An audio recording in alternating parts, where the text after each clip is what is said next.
ಕಾಯಿ ನನ್ನ ಫ್ರೆಂಡ್ ಕಾಯೋ ತಿಂದ ಸೀದು ಆಮೇಲೆ ಪ್ಲಾಂಟ್ಗಳು ಮತ್ತೆ ವಾಟರ್ ಸನ್ಗೆ ಬಿಟ್ಟರೆ ಪ್ಲಾಂಟ್ಗಳು ಸಣ್ಣಿಗೆ ಹೆಂಗ್ ಬಿಡ್ಬೇಕು? ಬಾಯಿ ಮುಚ್ಕೊಂಡಿದ್ರೆ ಏನಾಗತ್ತನೋ ಪ್ಲಾಂಟ್ ಅವಾಗ ಗ್ರೋ ಆಗಲ್ವಾ? ಆಮೇಲೆ ಬಾಯಿ ಹೇಗ್ ತೆಕ್ಕೊಂಡು ನಿಂತ್ಕೋಬೇಕು? ಎಲ್ಲಿ ನಿಂತ್ಕೋಬೇಕು? ಏನೋ ಅಂದ್ಯಲ್ಲ, ಏನಂದೆ? ಈಗ ನಿಂತ್ಕೋಬೇಕು ಗ್ರೋ ಆಗಕ್ಕೆ.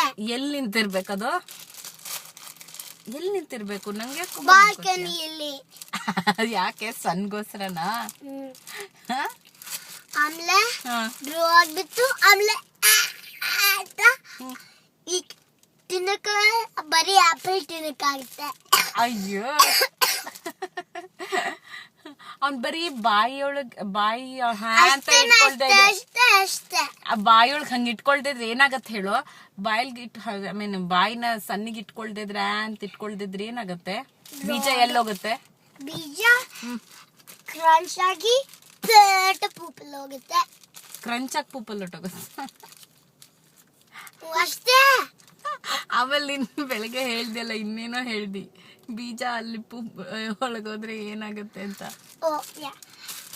ಬೀಜ ಅಲ್ಲಿ ಒಳಗೋದ್ರೆ ಡರ್ಟ್ ತರ ಇರುತ್ತೆ. ಆಮೇಲೆ ಪ್ಲಾಂಟ್ ಗ್ರೋ ಆಗಿರುತ್ತೆ. ಆಮೇಲೆ ಸಿಟ್ ಮಾಡಿದ್ರೆ ಅವನಿಗೆ ಇನ್ನು ಗ್ರೋ ಆದ್ರೆ jump down break his legs. ಅಯ್ಯೋ, ಅಲ್ಲ ಡರ್ಟ್ ಯಾವ್ದು ಇರುತ್ತೆ? ಪೂಪೆ ಡರ್ಟ್. ಬೀಜ ಪೂಪಲ್ ಆಚೆಗೆ ಬಂದ್ಬಿಡತ್ತಾ? ಪೂಪ್